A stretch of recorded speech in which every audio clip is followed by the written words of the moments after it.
Hare Rama, Hare Rama, Rama, Rama, Hare Hare. Hare Krishna, Hare Krishna. No, I have to get the sun there.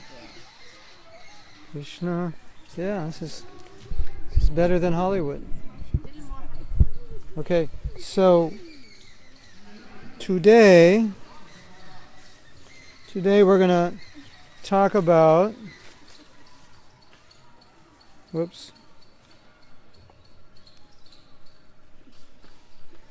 Today we're going to talk about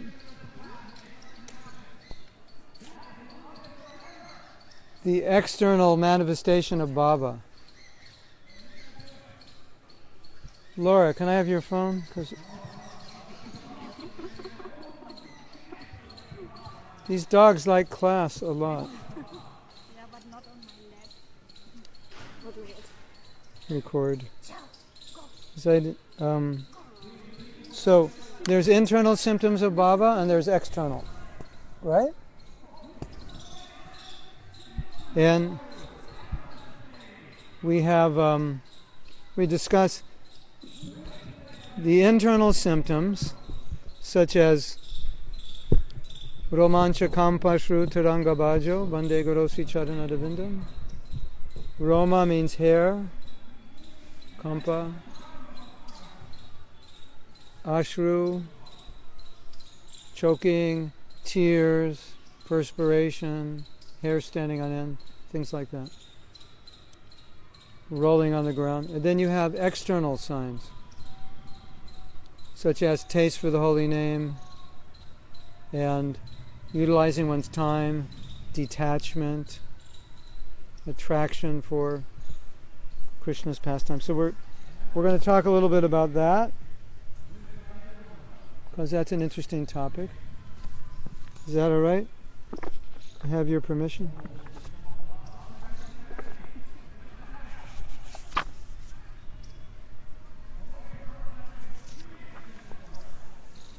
As you're probably well aware of, there are many classes of men who exhibit the internal symptoms, but don't have the external actions to make us believe that the internal symptoms are valid.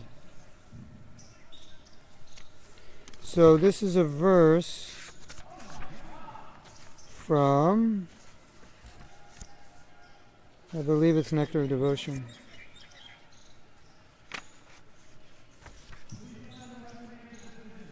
Let me see. These are called Anubhavas, yeah. It's from Nectar of Devotion. 3rd chapter. First wave, 3rd chapter. Anu means to follow. So you have the bhavas, the ecstasies, and then these follow, and these are the external symptoms of how you behave. Shantir avyarta kalatvam viraktir mana sunyataha ashabanta samutkanta namagana sadaruchi. Asaktistad gunak jnane pitistad vashati stale iti adhayo nubhavashur jato bhavan karajane. So, we're going to go word by word. The first symptom is shantir, which means forbearance or forgiveness. This is, we talk about forgiveness, but if you make it to the stage of Baba, you don't have to worry, because you'll have it. The only question is, will you get there if you don't have it?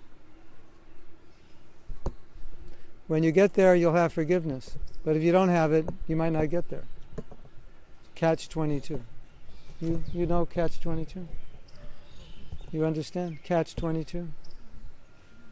Catch-22 is, this is the way to go. You go that way. But where you want to go is there. but you can't get there that way, so you have to go that way. But if you go that way, then you have to go all the way around, and you end up over here. So it doesn't work this way, and it doesn't work that way. I don't know the history of Catch-22. There's got to be a reason. Oh. So when you come to the stage of Baba, you get forgiveness, get all these qualities. But if you're not forgiving now, you may not get to the stage of Baba.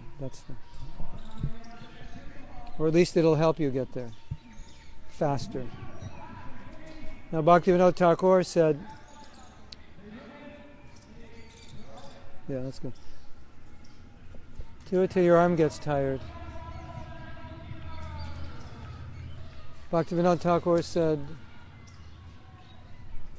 that when you have humility, which is another symptom of advancement, when you have humility, then you think, someone has hurt me, but actually I shouldn't get upset with them because I'm not that important. And so it's not worth hurting another person on my account, so I just won't get upset. That was his definition of humility in relation to forgiveness. I'm not that important enough to get mad at somebody else, I'm not that important enough to make someone else's life miserable. So that humility leads to forgiveness. So let's just let it go, because I'm not that important. And if I'm resentful, then I'm punishing him. So I'm not that important that I should punish anybody, right?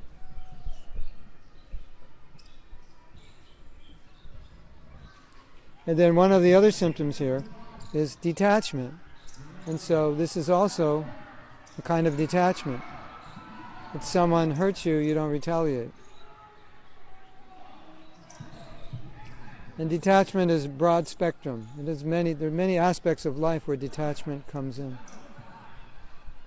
But Rupa Goswami explains, or it's explained by Jiva Goswami, I'm not sure which, that naturally you could imagine you're on the stage of Baba, you actually realize who you are in Krishna Lila, you'd become pretty detached from the material world, don't you think?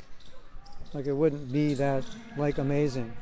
Like what Britney Spears is doing today will not be that interesting when you're in the stage of Baba. Or what some movie star is doing, or what Donald Trump is doing, or what some sports team is doing.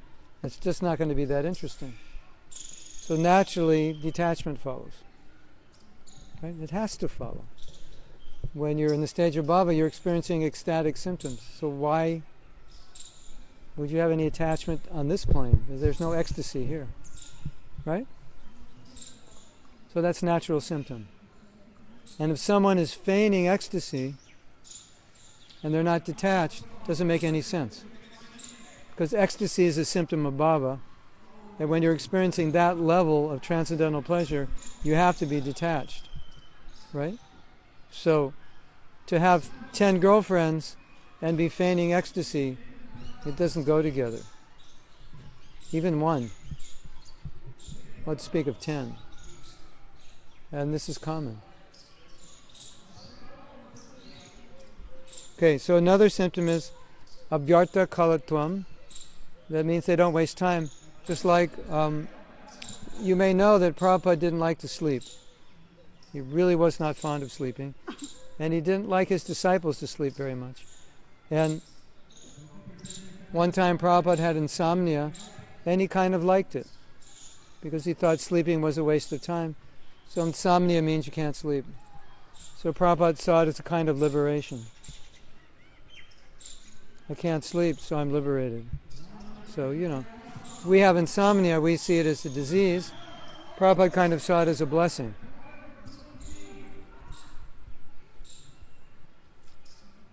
All of you out there who are wondering what's going on, there's some event at the school, sporting event? Sports day, it's football. I guess they're playing in Somebody's announcing. So, yeah. That's what's going on. Background noise. Okay. Asha Banta.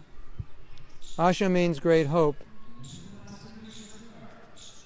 And Banta means bound.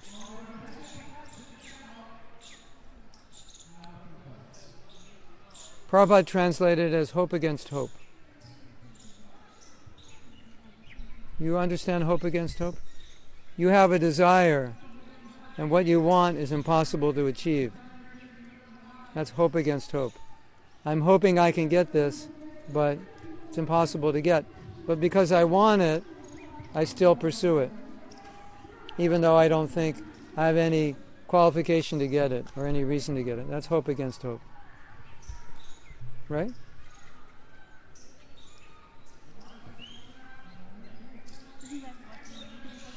Yeah, well that's, yeah. So in the Nectar Devotion there's a prayer, I think it's Rupa Goswami's prayer. And basically, he's listing all the reasons he's unqualified to be Krishna conscious.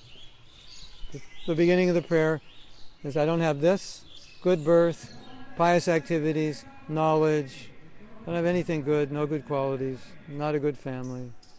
He lists all the disqualifications. And the second half of the prayer is, he said, but Krishna, even though I don't have the qualification, I want you. And I can't give up that hope. I just can't give it up. So that's kind of like the transcendental paradox of Krishna consciousness. That we have a desire to achieve something that we're not qualified for. And so in one sense you could say, you shouldn't have that aspiration, you're not qualified. And the devotee says, I know, but I have it. I can't give it up. Because Krishna is so attractive, I can't give up the aspiration even though I don't have the qualification. And then the end of the prayer, Rupa Goswami says, but you're most merciful to the most fallen, so I know that I can have this aspiration, and you will fulfill it. So even though it doesn't make sense that without qualification I'd have the aspiration, what brings it all together to make sense is that you're merciful to the fallen. So I know you'll fulfill my aspiration. So that's why we have aspiration, because we know Krishna's Mahaprabhu is merciful, spiritual master is merciful, Prabhupada's merciful. So, I mean, what we can say on the stage of Baba, there's no question that the only thing you want is Krishna. And that hope you'll never give up. Even if what you want is so great, you'll never give up that hope. You know, in lower stages, sometimes devotees give up, right? I can't do it. Why try? Some give up completely, and some continue, but they've actually given up, but they continue kind of half-heartedly. Stage of Baba, you won't give up. Your desire for Krishna is so intense that you won't let anything stop you, and you'll just go on, even if you don't think you're qualified. But you know, it's like the guy who wants the $1 million mansion, and he can't even find a job, but he has that desire. 20 years later, you see him in the mansion. So he couldn't give up that desire.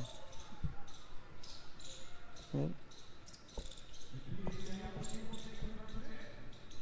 Samutkanta. Samutkanta means eagerness.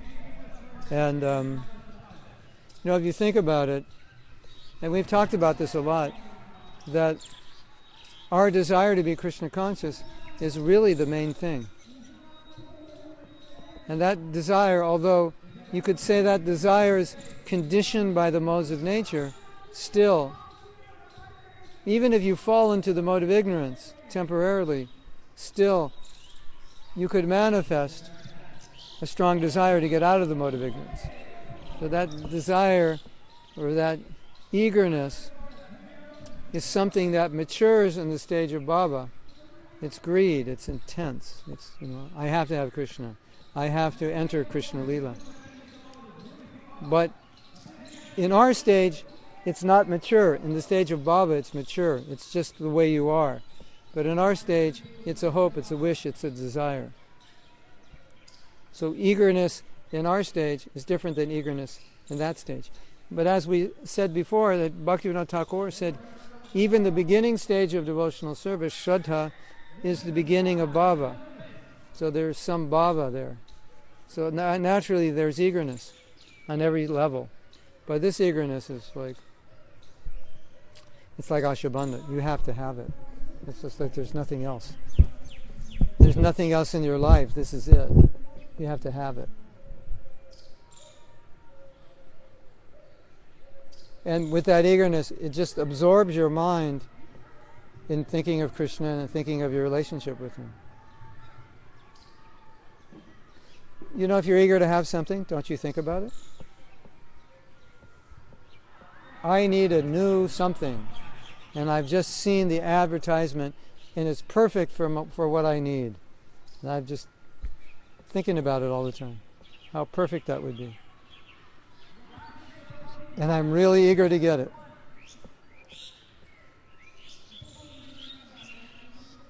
You know, a lot of devotees say, how do you think of Krishna all the time? And one answer, which is more of a textbook answer, which is not the one we really would normally give, is you can't unless you love Him. Like you could say, how could I think of so-and-so Prabhu all the time? Well, if you fall in love with Him, you'll think of Him all the time. If you don't, how would you think of Him all the time? You wouldn't. You'd forget Him.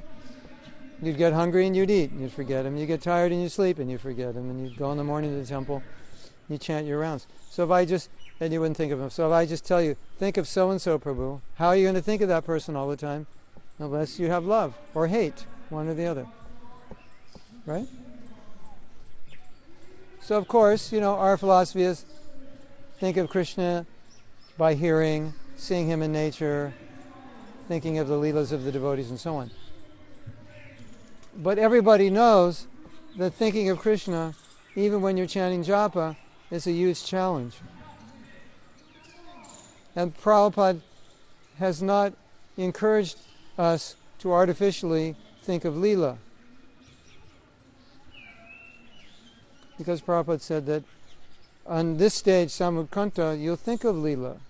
That's natural.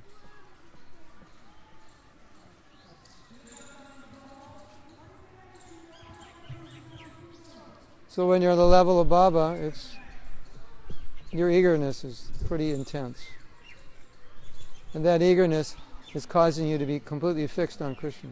So, you know, when will I be able to think of Krishna always? When you have love. That's the ultimate solution. You know, like every solution, every problem is solved on some level of devotional service. Oh, Prabhu, when will I get this? Because I really want to get it. And I say, I know you want to get it, but you're on this level. That's like the first level of the store. But the men's department is on the second level. So you want to get your men's pants and shirt and coat, you have to go to the second level. It's not sold on the first level. So really when we're on this level, all we're doing is we're looking upstairs and I can see everything, but I can't really access it. But you want to get your men's clothes, you have to go to that level. So many of the problems we have now, they're resolved when you get to another level of devotional service. Oh, I always want to think of Krishna when I chant my rounds. I want to have a taste. I want to be absorbed. I want to be humble. I want to be all these things you want. Don't worry, when you get to Baba, you'll have it all. But you want them on a lower level, that's just a practice. You have to practice it. It doesn't come naturally. A little bit you'll get. At the next level, a little more you'll get. The next level, a little more you get. But there's certain levels where you'll get it. The things you want, you'll get. So the solution, the ultimate solution, is just you advance in Krishna consciousness, and then you get all these things. Solves the problem, right? You understand? So, like sometimes we get discouraged because we're not on a certain level. We're not experiencing what a devotee experiences on another level, and we're on a lower level and we want to experience it now. So that's like illegal, so to speak. You'll get it temporarily. when you're engaged in very powerful devotional service, you'll experience a lot of it. But to be stable in it, or to be very deep in it, that comes when you go higher. So it's kind of, to me, it's kind of like, it's almost a desire that you could, it's a good desire that you want it, but it's a bad desire if you're impatient. Like you want something that's on this level, and you're on this level, and you're discouraged that you don't have it. I say, well, if you want it, just go to the second floor, or the third floor, or the fourth floor.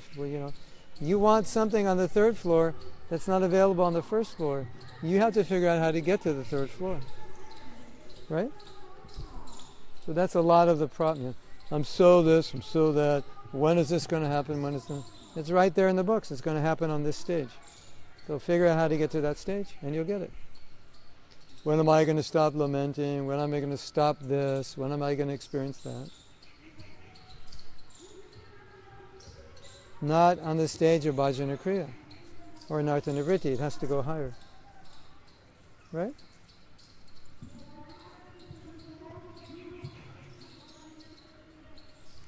Now, the next one, very nice. Nama Gane Sadaruchi. Gane means a group. So, a group of names. Sada, always ruchi. I'll always have taste for chanting. It's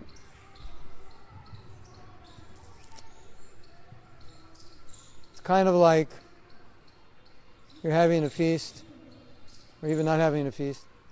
Then they serve the dessert. It's like really good. So what do you say if it's really good?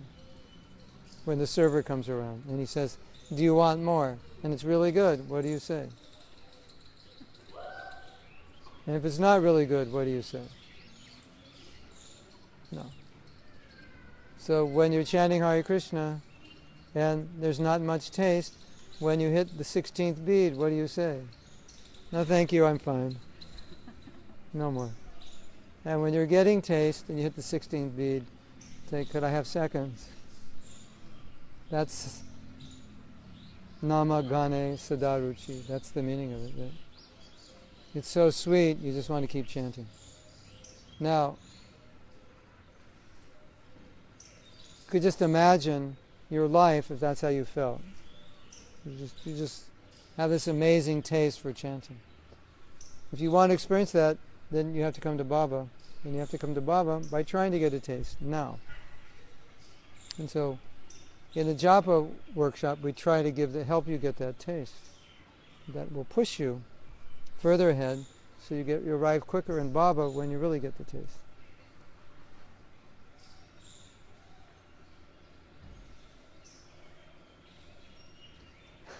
I was telling the devotees this morning on the morning walk that you have two things going on in your life.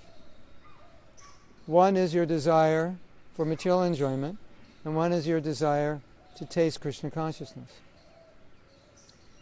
The only problem is one nullifies the other. Just like we say, rasovajam rasopyasya param drishtani vartate.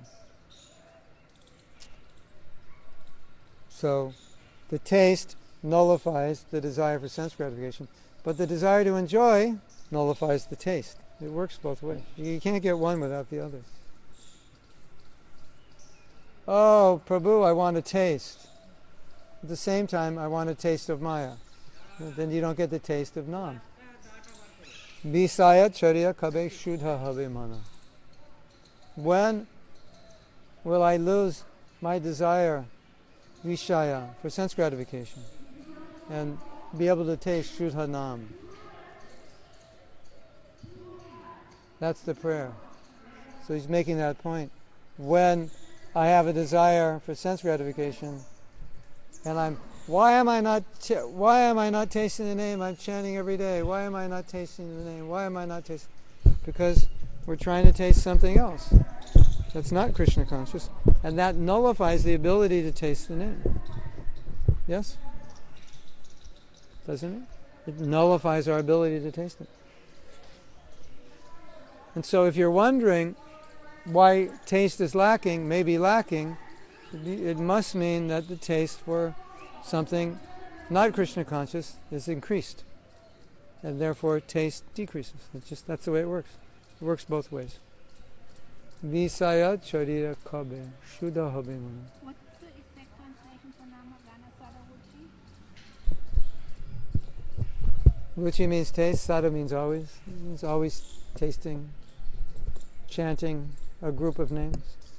Of a group of names. Gana is Well, Gana, yeah, it's just, it just means mala, always on the mala, always chanting. Let me see how they translate it here. A taste for chanting the holy names of the Lord. Asaktis tad gunat kyame.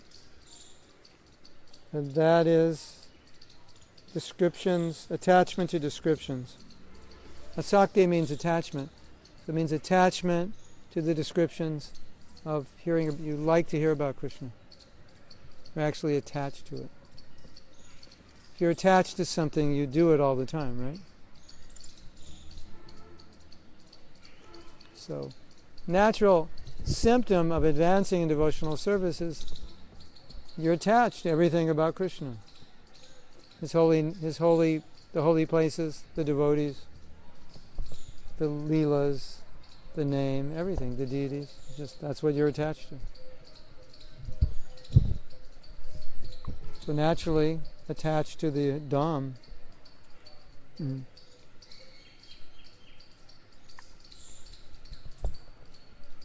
But you think about Krishna, think about his qualities, think about the Dham.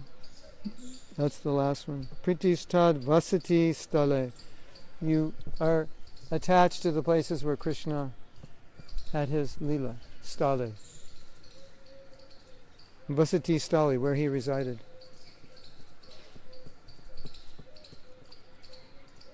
You like New York City or you like Vrindavan? You like Calcutta or you like Vrindavan? You like Las Vegas or you like Vrindavan? You see, you can understand the modes that a person's in by what they like, right? Just like people drink alcohol. So alcohol is a pretty obnoxious substance. So to be able to drink it, and what to speak of enjoy it, that means mode of ignorance. So I was, where were we? Oh yeah, we were Rasamrita Kunj. We were Rasamrita Kunj yesterday. Was it yesterday? Sunday. Today's Monday. Yeah, yesterday.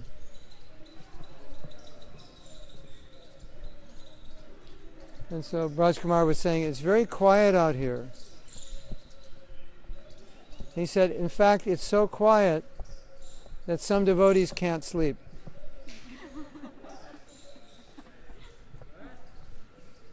Because they live in cities and they're used to noise. And it freaks them out that there's no noise, believe it or not.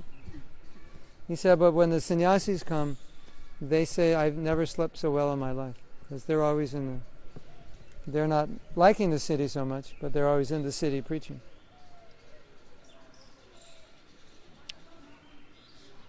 So, whatever mode you're in will it's reflected in your attachments. So naturally, if you're in Baba, what are you going to be attached to? New York or Vrindavan? Beer or milk? Give someone a glass of milk and beer and see what they take, and then you'll understand something about them.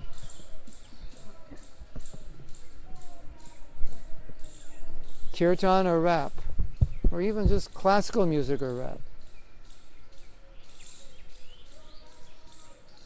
Yes? So this is common sense natural that a devotee would be attached to living in the holy Dham.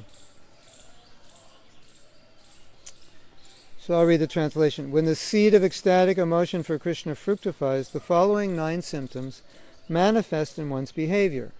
Forgiveness, parenthesis, forbearance, concern that time should not be wasted, detachment, absence of false prestige. Oh, okay.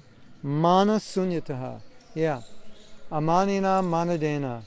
Mana means wanting to be praised. Right? Yes? Mana? Is that Bengali also?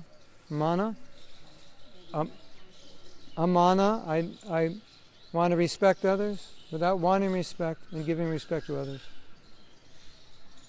So, mana, sunyataha, means make the desire to be honored sunya, zero. This is I think it's important to talk about. I missed that one. A symptom of advancing in devotional service, you absolutely have no desire to be honored by anybody. Isn't that interesting? And we say that human beings' greatest need is to be acknowledged, to be appreciated. But in the stage of bhava, it doesn't really manifest. At least you may appreciate it if people appreciate you, but the desire to be honored, to inflate your ego, there's nothing there. Nothing to hide, nothing to show. That's nice, huh? Wouldn't it be nice to be in the stage of bhava? Have all these symptoms?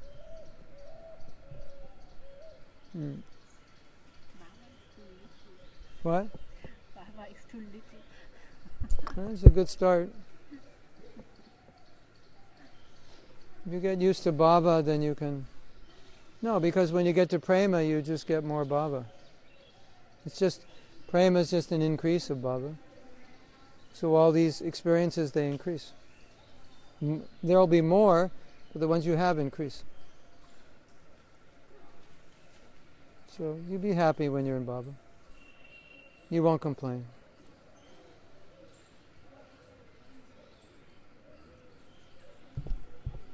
Okay.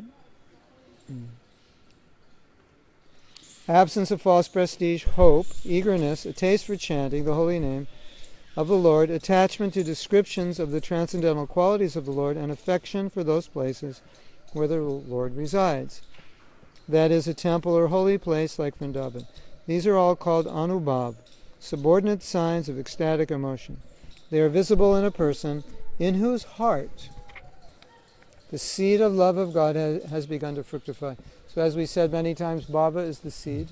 So when the seed starts fructifying in the heart, these things manifest. Then you might say, but it seems that these things are manifest in lower stages, and they are, but they're not as manifested as fully. Just like, for example, the gopis have friendship with Krishna, although they have conjugal. And they also have parental affection, and they also have the mood of a servant. Because in every rasa, the elements of the previous rasa are there. But the gopis' friendship and motherly affection is more intense than the cowherd boys' affection or Mother Yasoda's.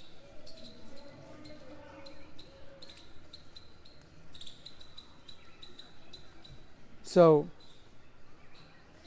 as we progress in devotional service, so many of these symptoms will be seen in little seed forms.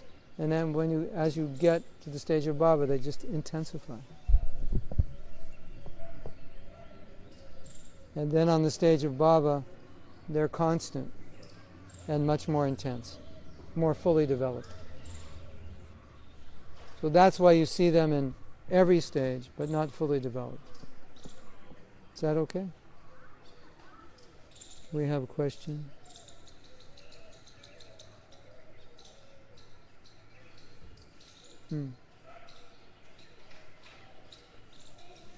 What about when you have to focus on your material life, like your job, to make money, to survive, and this nullifies our taste? It is not sense gratification, but a necessity to make money. But it still nullifies taste. Oh, okay. So she's asking, not that I'm negligent As I said, I'm working and I'm losing my taste.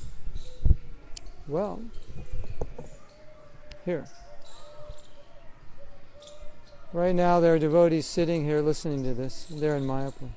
Do you know why they're here? They like Mayapur and they don't like working. And that's why they're here. They work just enough to get here so they don't have to work for a long time. That's why they're here. So that's one option.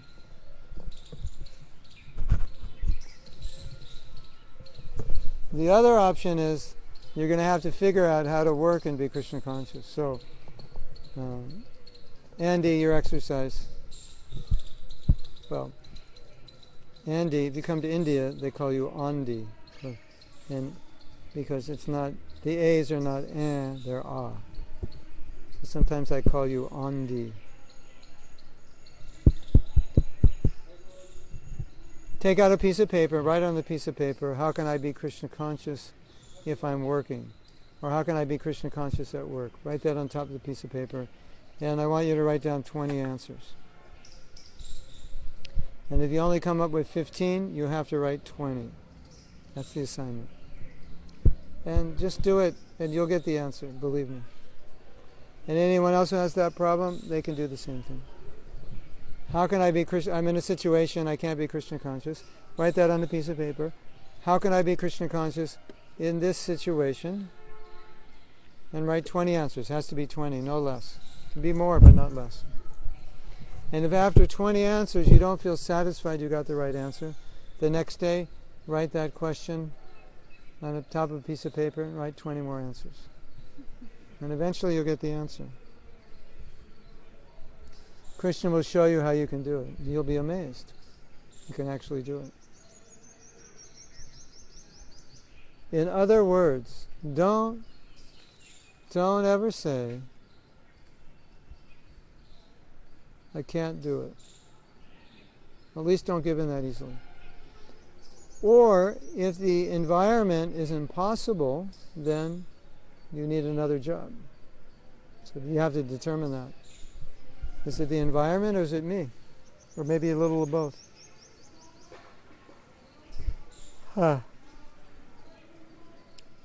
Okay, now there's another point.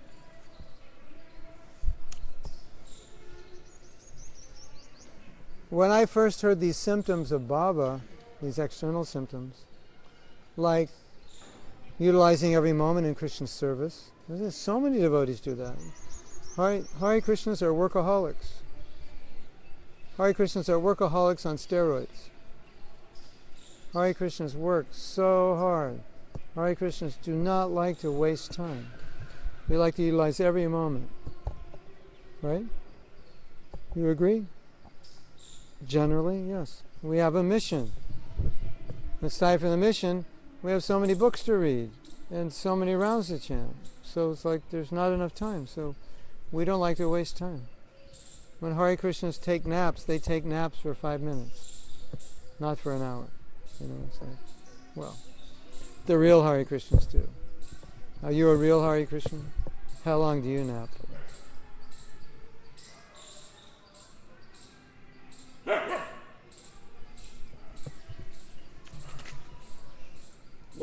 So, and this Prabhu, he's humble.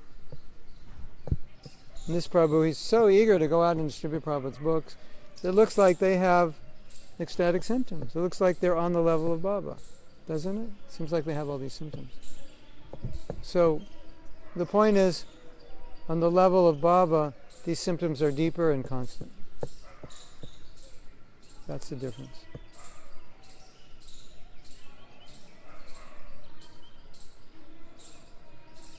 And on different levels, they're just like sprouting. Now, what's most interesting thing about Krishna consciousness is even if you don't have these symptoms, you can still live like you do have them. So, all of us shouldn't waste time. And all of us should hope against hope. And all of us should be humble.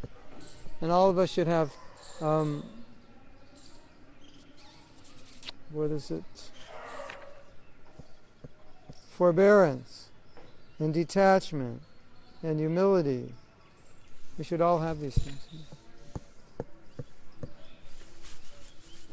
But for us, they're going to have to be practiced. So sometimes devotees will read this verse and they'll think, okay, when I come to the stage of Baba, I'll have all these. So for now, I'll just sit back and relax, do my devotional service, and wait for these qualities to develop. It's not a good idea. Because as I would always say, what if they don't develop? What if you sit back and they don't develop? Then what? Then what do you do? Prabhu, why are you eating so much? Well, in the Chaitanya Charitamrita it says that a pure devotee only eats as much as required. So I'll stop overeating when I become a pure devotee. Does that make sense? That's like, we can do a play. We'll call it Math According to Bhakta Burfi. That's math according to Bhakta Burfi. Well, when I become purified, I'll stop overeating. And I'm just a conditioned soul, so that's why I overeat. You understand? Math according to Bhakta Burfi. Bad math. But if you take prasadam, Not if he overeats. Not if he's voraciously overeating.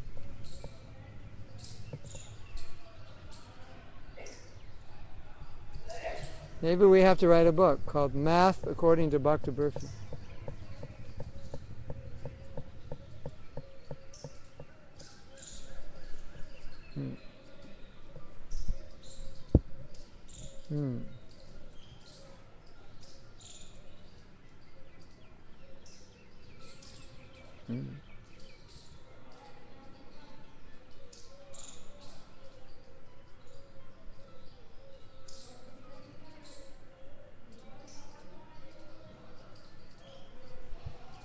So what's being explained here is that on the stage of Baba, you have all 9 at the same time.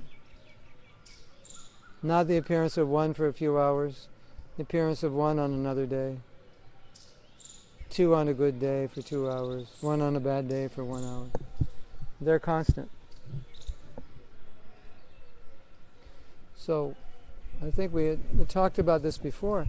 By hearing this, it should stimulate a desire to achieve it. Wow, this is amazing. I would love to achieve the stage of Baba. And by hearing, you get inspired. Right? Are you inspired? how can somebody survive with all the 9 symptoms all the time? How can somebody be so? Survive, when you have Oh, survive. all the 9 symptoms all the time.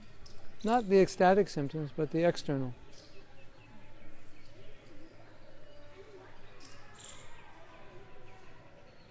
How can he survive when he has all the 9 symptoms all the time? He can't.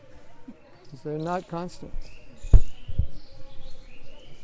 I mean, if you're a Bhajananandi, Haribol, if you're a Bhajananandi maybe, it won't bother you.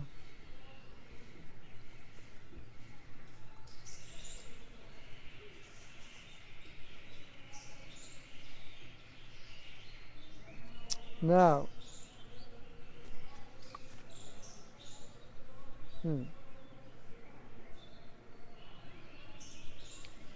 now there's a discussion in Nectar of Devotion about something interesting.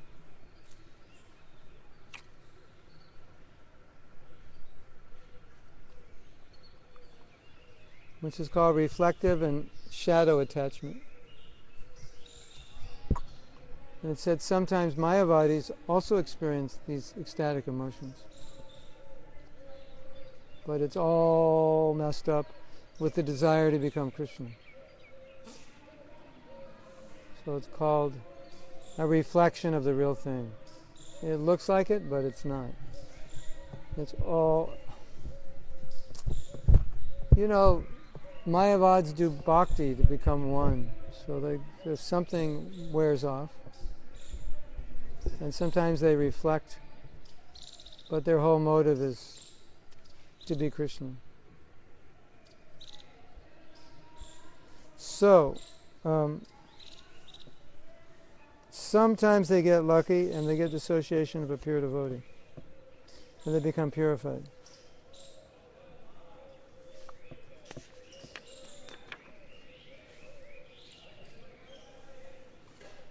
But Rupa Goswami is making the point is that not everyone who exhibits all these symptoms is Krishna conscious, because they may be doing it from the impersonal personal perspective, trying to become Krishna. So let me read something to you. Sometimes neophyte devotees or impersonalists display a semblance of ecstatic symptoms, ratyabhas, without ill intent. In other words, they're not doing it to show off. Such symptoms are a sign of unexpected good fortune caused by the influence of other devotees, other great devotees.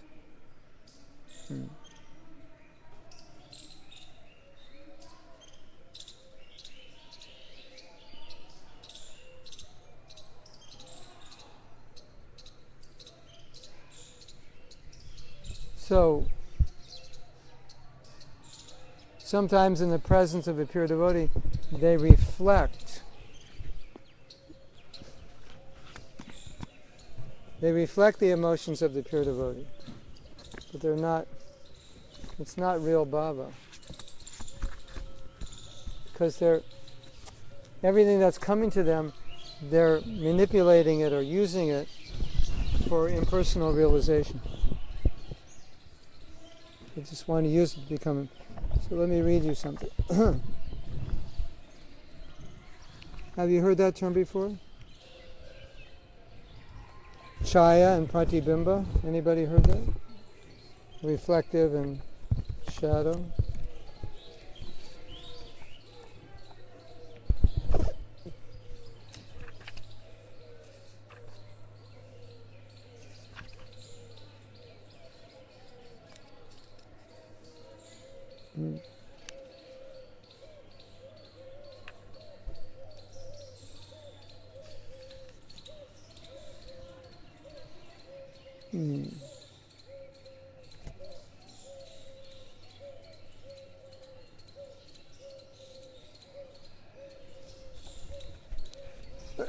It's described in the Nectar Devotion as,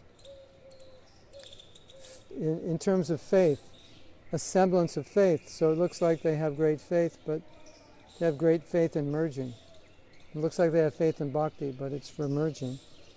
And the other kind is they use bhakti to gratify their senses.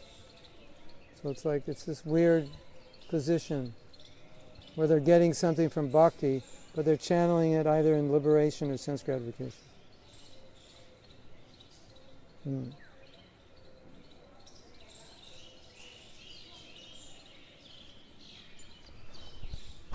Anyway, it's a whole subject. Does anyone have any questions? Is it also Mayavadis use all this bhakti to become going forward? They use bhakti as starting point. Yeah.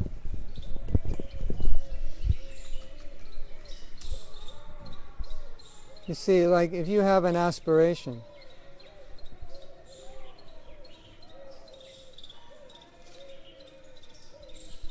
that everything you see in the world and everything you try to accomplish, it relates to that aspiration. So you employ it in that aspiration.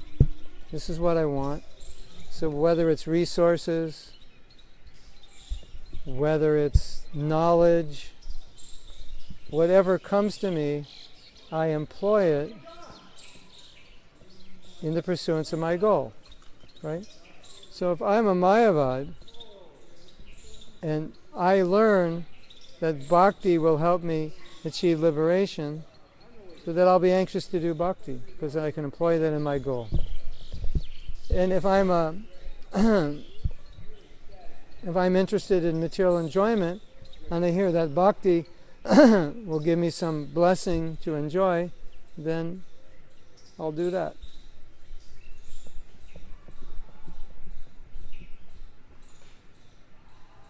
So externally it may look the same. And in When they engage in bhakti, is it possible that they change their direction also, or are we so fixed as generally for Mayavadis it won't happen, but by association of pure devotees it can happen. And they get this, yeah. That's the main idea.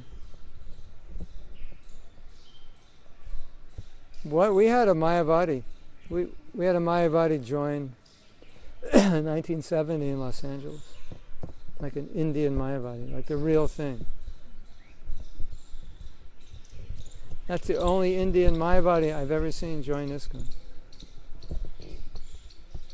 ISKCON is putting down impersonal liberation, so why would they want to join? Of course, he joined because he wanted to become a devotee. And he had a really difficult time giving up his impersonal tendencies. And in those days, you would join on Monday and be on book distribution on Monday night, basically. You'd be on the traveling party a week later. And a week later you'd be initiated. Yeah. Okay, a little exaggeration, but it's something like that.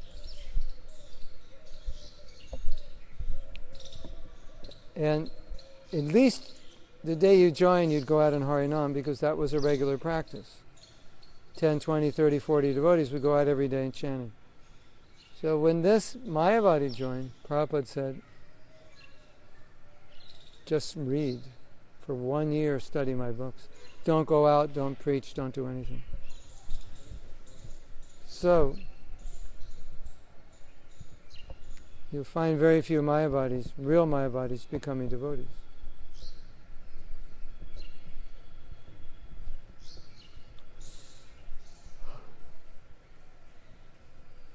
Haribol. What was your point? I forgot. I'm so tired I forgot. No, I wanted just to know why the Mayavadis not become devotees when they start this bhakti. Oh yeah. They're using bhakti, and also it's hard to give up that tendency.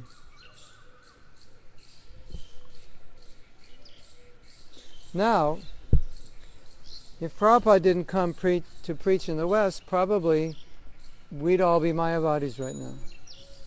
And probably some of us wouldn't even know we're Mayavadis. Because that's,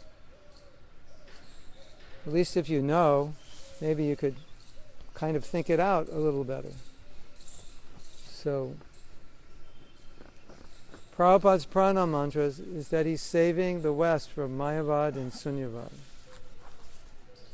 So that's Prabhupada's mission. And without teaching personalism, everyone who gives up Christianity or gives up an Abrahamic religion becomes a Mayavadi. At least if they take Indian religion.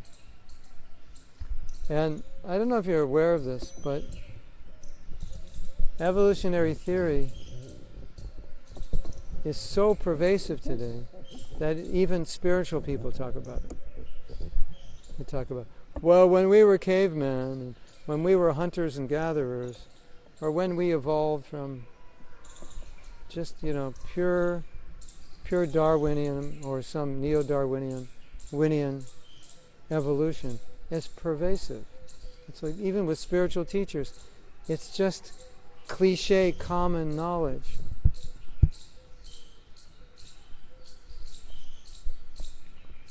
And in India, in Eastern religion, Mayavad's like that. It's just like, that's what it is. It's common, it's just common. So Prabhupada saved us.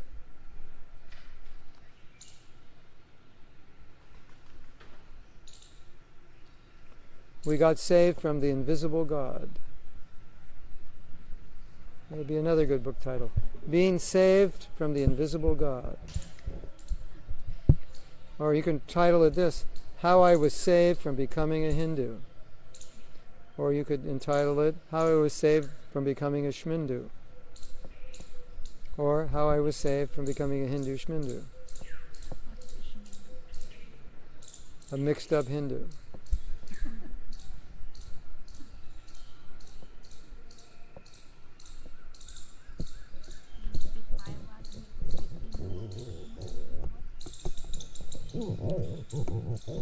No. A bit of Kali, a little bit of Durga,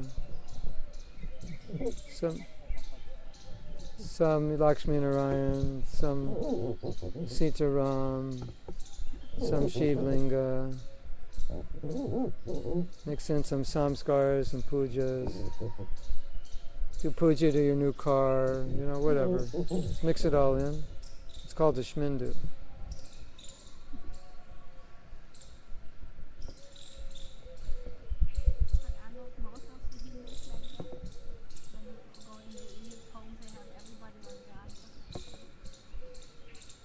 Yeah.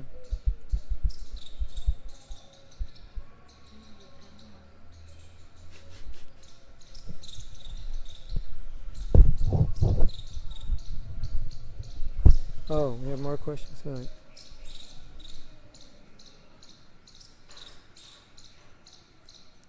No, that Mayavadi, the Prabhupada said stay a year. I don't think he made it a year.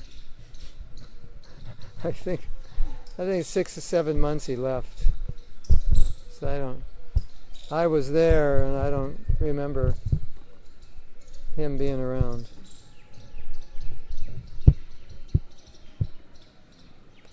In order to develop my preaching, sometimes I look at what's being preached.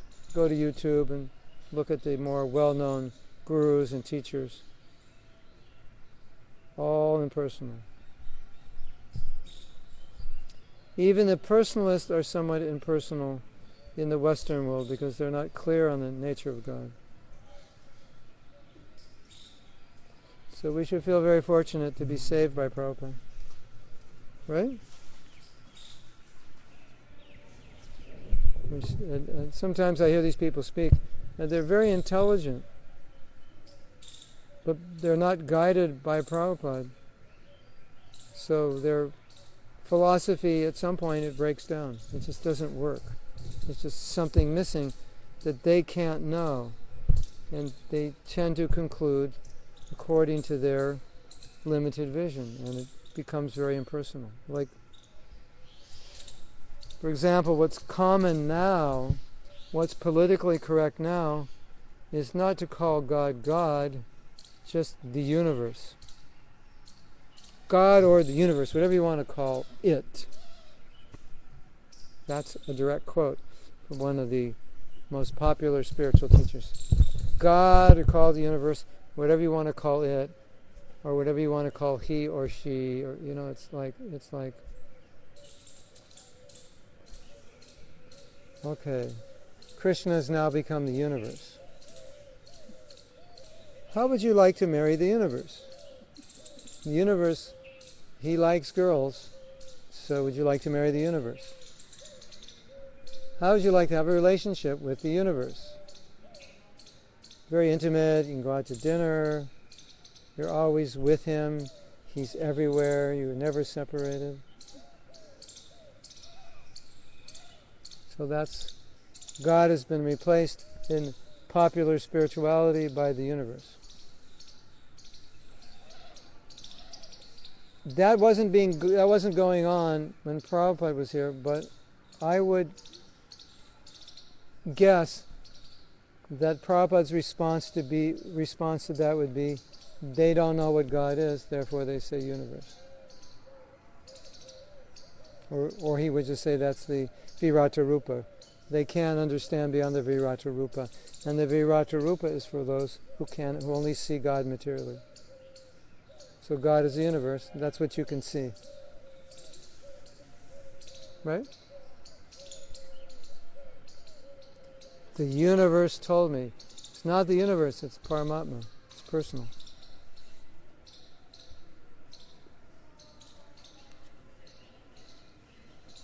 Every time that information goes out and gets in the ear of people. People are so in college. Oh, I have to tell you what I saw. Now you know what I do in my spare time. I study atheism. I study fanaticism. Fanatical religions. Fanatical religious movements in people. The psychology of fanatics.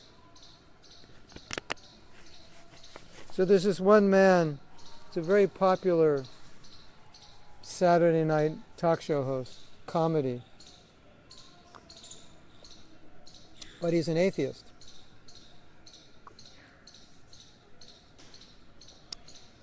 So he did a comedy routine using a book a Christian has written.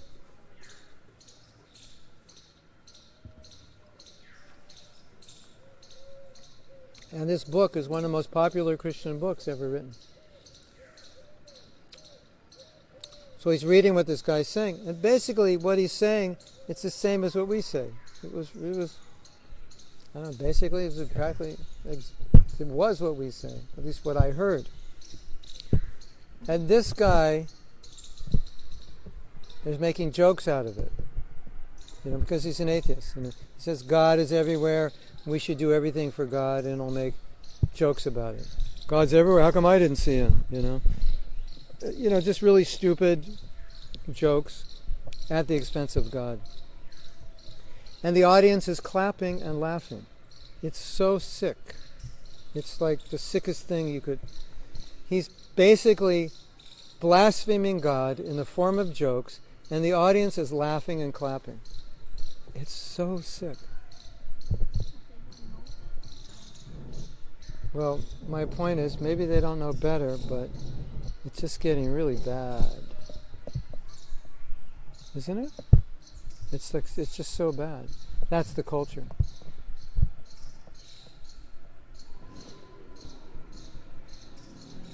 And when you don't, that's a culture, but it's also because Christianity has failed people. Islam has failed, Judaism, it hasn't given scientific knowledge of God. So then people can say this, and nobody can defeat it, so they just laugh at it and go, yeah, this is all stupid. All these religious people are stupid.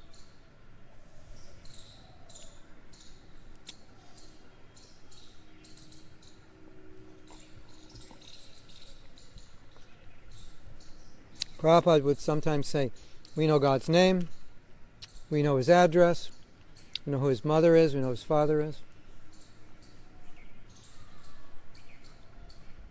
Have his telephone number, everything. He would say like that. Just to distinguish us from others. So just count your blessings that you have come in touch with Prabhupada. Feel sorry for those who haven't, because even though there are many good souls there and they have some knowledge of God, there's so much is missing. And so many people are being misled into Mayavad.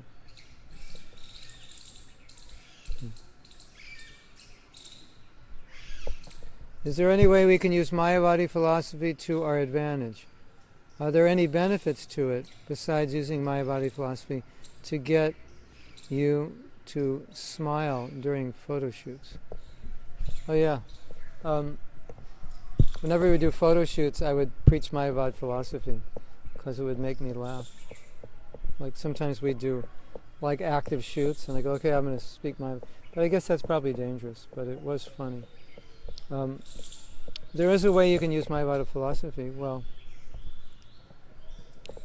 if you meet a Mayavadi, you just tell them, you let them speak, and then you speak back what they said. So this is what you believe.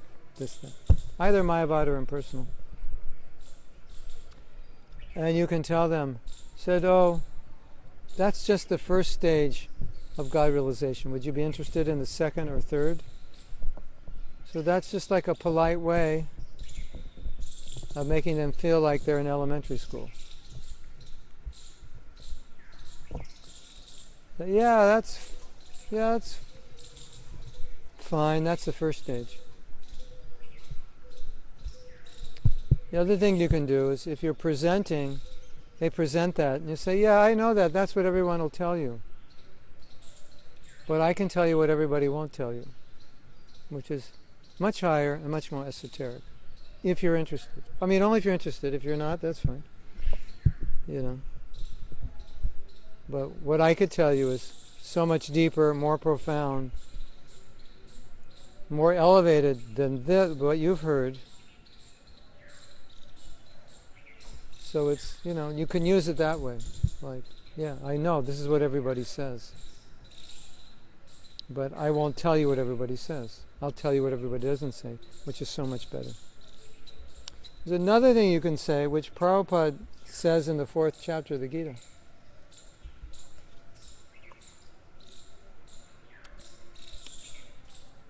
He said, sometimes people become impersonalist because it's a psychological issue.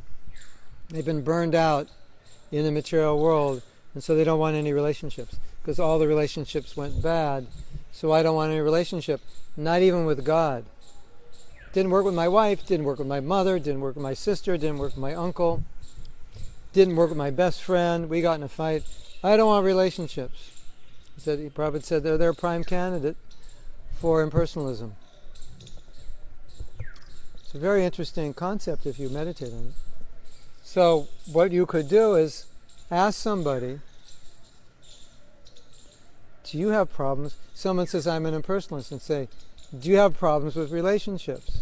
And they'll say, well, what does it have to do with anything? I said, well, it has a lot to do with it, because if you have had bad relationships here, then you're thinking the relationships there are similar to the relationships here. And you're projecting on the spiritual the material. So it's not actually philosophy anymore, it's psychology.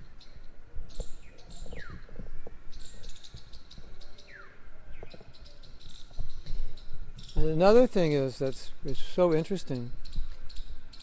Most people value relationships. So most people who become impersonalists because that's what they heard. And so they'll all talk about relationships. Relationships are important. Relationships this, relationships that. And then it comes to their relationship with God, and they make it impersonal. It doesn't make any sense. That means they've been innocently cheated. Right? That's what I say. Is that okay? Okay. All right, should we stop? We went over an hour. Well, it's very late in Australia now. Okay, so we're going to, next Saturday night I'll be doing the Japa workshop, and I won't be able to give class. There is a rumor that we could broadcast the Japa workshop. It starts Wednesday, Indian time at 10 o'clock, ends Indian time at 6. That's probably when most of you are not in India are sleeping, or part of the time you're sleeping. But I'm trying to find out if they have internet connection, because if we broadcast the whole thing on ourselves, then we'll have to buy 40 gigabytes of data. I don't know how much data you can get at one time, but or maybe it's 3/4 of a gigabyte per hour, and we go 30 hours, yeah. So we have to buy 20 gigabytes, then we could maybe broadcast. So we'll see if they make such a thing. Okay? Hare Krishna. So, see you next time, everyone. Srila Prabhupada ki jai. Gaura Premanandi. Hari Hari Bol.